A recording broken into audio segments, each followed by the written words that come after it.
চলুন আজকে একটা ছোট্ট পরীক্ষা করা যাক। এবং আমি পরীক্ষা করার আগে কিন্তু আপনাকে সাবধান করে দিচ্ছি যে এই পরীক্ষায় আপনি 100% ফেল করবেন। বেশিরভাগ মানুষ এই অ্যান্সার জানে না, তাই আজকে আপনাকে এই পরীক্ষাটা দিতে বলছি। খুব ইন্টারেস্টিং। এবার পরীক্ষার প্রশ্নে আসি। দেখুন, আপনি যে পেশায় আছেন কিংবা যে ডেজিগনেশন, যে জব, যে প্রোফাইল, যে ডিপার্টমেন্টে কাজ করছেন, এই জিনিসটাকে কিছুক্ষণের জন্য যদি আপনার পরিচয় থেকে আমি মাইনাস করে দিই, তাহলে আপনার পরিচয় কি হবে 1 মিনিটের মধ্যে 3টে লাইনে বলতে পারবেন?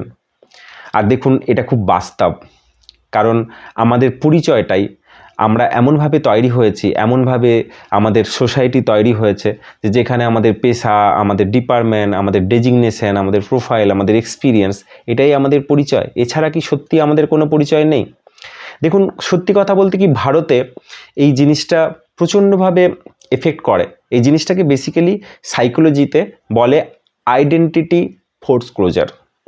Identity foreclosure actually psychologist James Mercia এটা নিয়ে রিসার্চ করেছেন।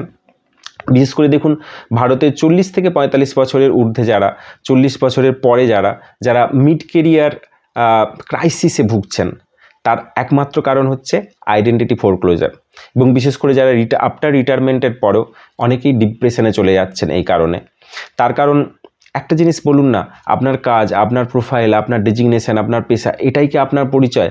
আপনি কি এই কারণেই পৃথিবীতে এসেছিলেন, না পৃথিবীতে এসেছিলেন অন্য কোনো পারপাস নিয়ে? তাই এই আইডেন্টিটি ফোরক্লোজারের মধ্যে পড়ে থাকলে কিন্তু হবে না।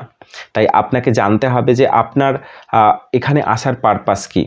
শুধুমাত্র কাজ, আপনি যা কিছু করছেন সেটাই আপনার পরিচয় কখনো হতে পারে না। হতে পারে কি, যদি আপনার কাছে অ্যান্সার থাকে, এইগুলোকে মাইনাস করে দিয়ে আপনার পরিচয় কী, তাহলে অবশ্যই কমেন্ট করে জানান।